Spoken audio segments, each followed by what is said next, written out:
Support for this podcast comes from St. Alphonsus Sports Medicine, offering services for sports injury and recovery, with physicians and athletic trainers who provide treatment for fractures, dislocations, sprains, strains, and other sports-related issues. More information on services at stalphonsus.org.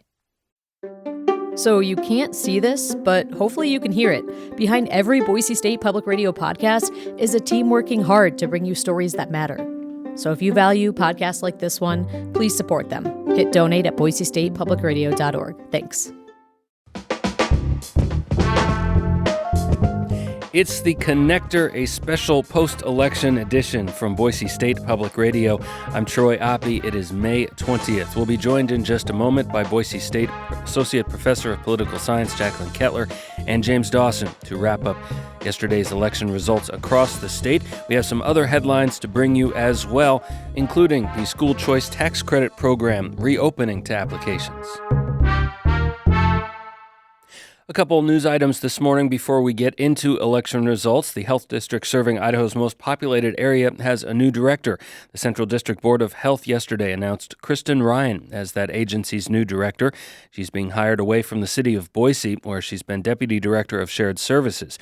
Ryan has also served previously as Deputy Director of the State Department of Environmental Quality and has also worked for the Federal Environmental Protection Agency. Ryan will replace Director Russell Duke, who's retiring after 2 decades leading Central District Health. There is still about $7 million unclaimed in the first year of the Idaho Parental Choice Tax Credit Program. This is the $50 million program from the legislature that allows parents of homeschooled or private school students to claim up to a $5,000 annual tax credit per student for education expenses. Credits are higher for students with disabilities. After the initial application window closed, the State Tax Commission processed and approved applications, more than half of which were awarded to families with income greater than the prioritized group of income, which is 3 times the federal poverty level.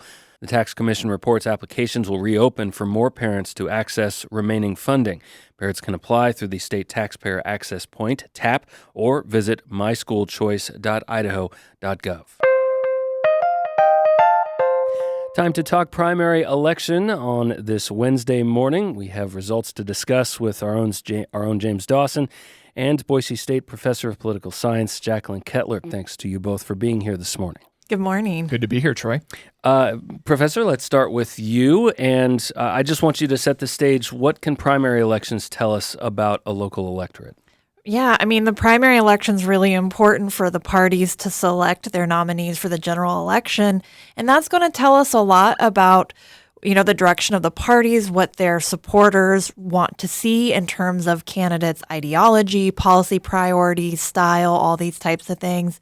And in Idaho, where many races are not very competitive in the general election, the primary election results are quite important for what the state's going to look like moving forward. We did not see a lot of surprises at for statewide races. Certainly, the congressional delegation, those that are up for election this year, have cruised through the primary. Governor Brad Little cruised through his primary campaign, but there are big changes coming to, especially the far right wing in the State House. Jimmy, take us through some of what those changes are. Yeah, so if listeners have heard of the so-called Gang of Eight, this group of more far-right lawmakers at the State House, largely centered in the Magic Valley. That is now the Gang of Three, seemingly, according to these unofficial results. So you had Senators Glenita Zeiderveld was one of the more outspoken of the 8, and of the 5 who did not win re-election during their nominating contests. She sat on JFAC. She routinely argued against spending increases. Also a whole lot of social conservative issues she was very much supportive of.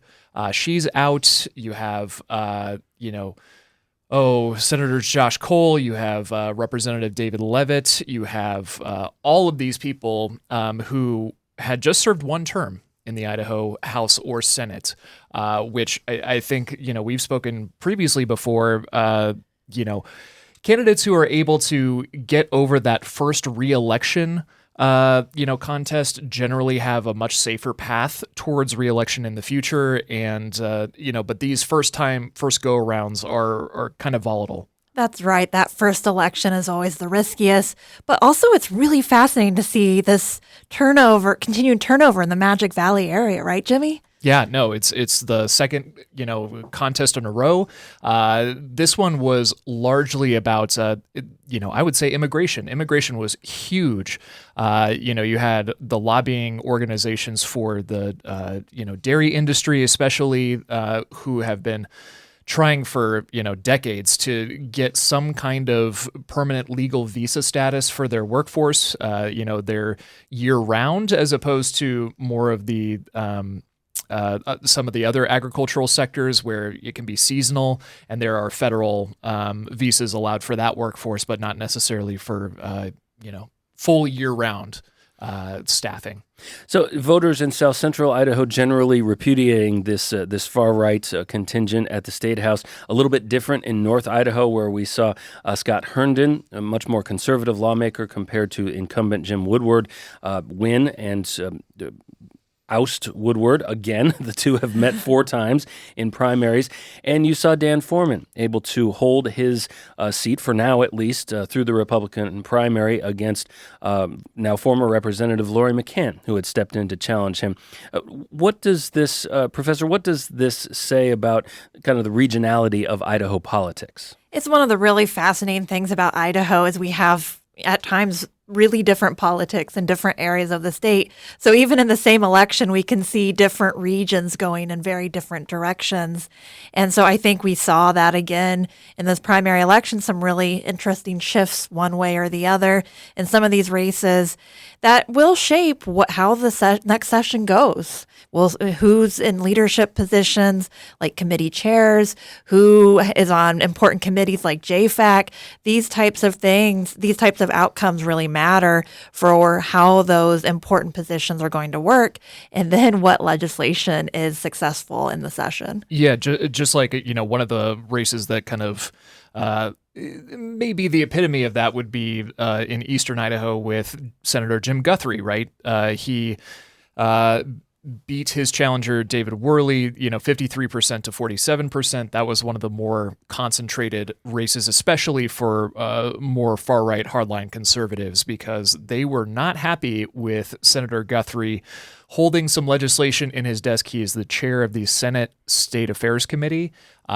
So basically, think of any hot button issue you've heard of over the last, decade or whatever, that's going through state affairs. So he did not want to give hearings to a bunch of immigration, tightening immigration reform bills, along with, several other pieces of legislation. And they accused him of, gumming up the process, even though that's the process that the legislature itself votes on. A lot of money spent in that race, and you can hear that, I think it's fair to call frustration from within his own party. Here's the GOP Idaho chair, Dorothy Moon, talking about that race with one of our reporters last night. I think that is the top race for just about everybody, as far as the bills being held up in the drawer, people that want to make sure that there's transparency in the Capitol and that all bills get a hearing. It got through the House. If it gets through the House in the process and the difficulty to get it to that position to where it makes it to the Senate, it should be heard.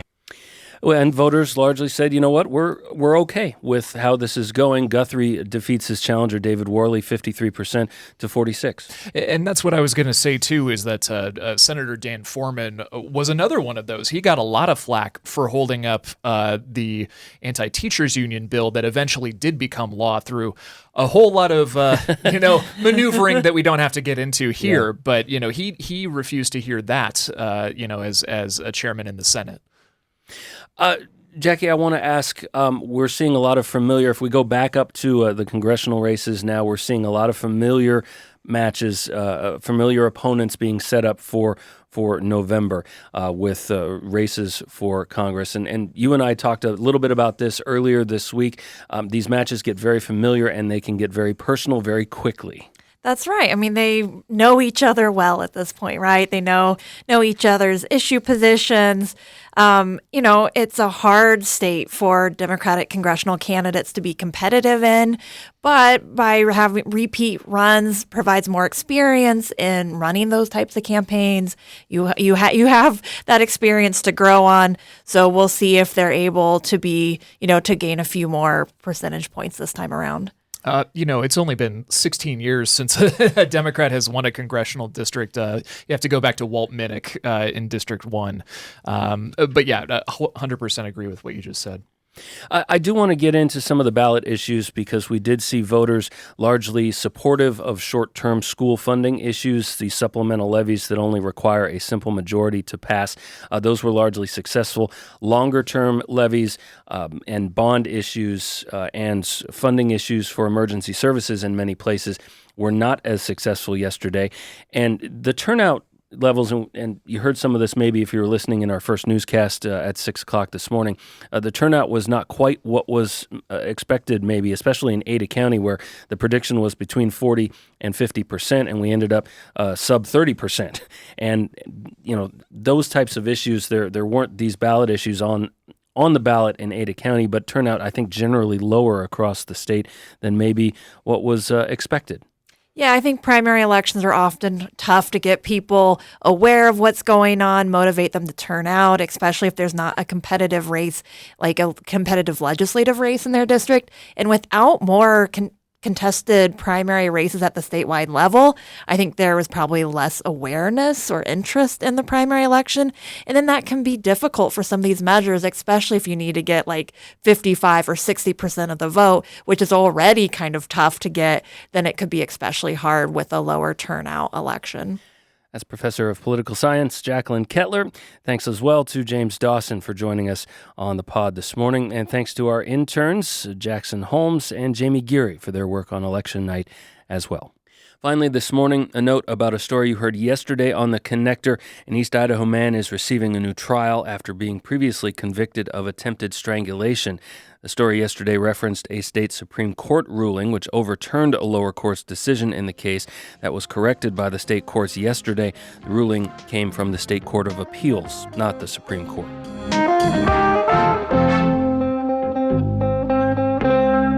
Thanks for listening to The Connector. I'm Troy Oppie. There's more election information at our website, boisestatepublicradio.org. I'm Troy Oppie. Thanks again to our guest this morning, Jaclyn Kettler, Associate Professor of Political Science at Boise State, and of course our own reporter, James Dawson. Hope you'll make it a great day.